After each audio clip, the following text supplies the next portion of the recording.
endlessly training for the Kentucky Derby. This son of Oscar Performance has never run on the dirt. He's 5 for 6 lifetime, but all on turf and synthetic, which makes these works over the main track at Churchill so important. You're looking at a company work here on the 20th of April. He's along the inside with that yellow Kentucky Derby saddle towel. And this is his third work on the main track at Churchill Downs since his victory in the Jeff Ruby on synthetic back on March 23rd. Now take a look at him around the turn here. He's going to lose a little ground to his stablemate, that's Yellow Card, who he's working with. And he's kind of asked a little bit to keep up throughout this work. I want you to keep an eye on the body language of the rider on the outside, the workmate. He's high in the saddle. His hands are fairly still.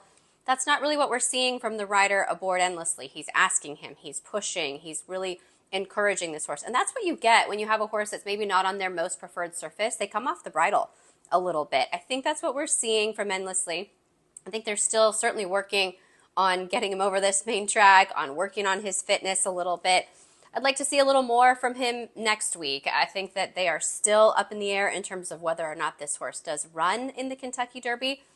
It's not the kind of floating, beautiful stride we saw from him when he was really gliding across the ground at Turfway Park, and he slows up pretty dramatically towards the end of the work as well. So still a little bit of a work in progress, and I think the decision is still up in the air for Endlessly in the Kentucky Derby.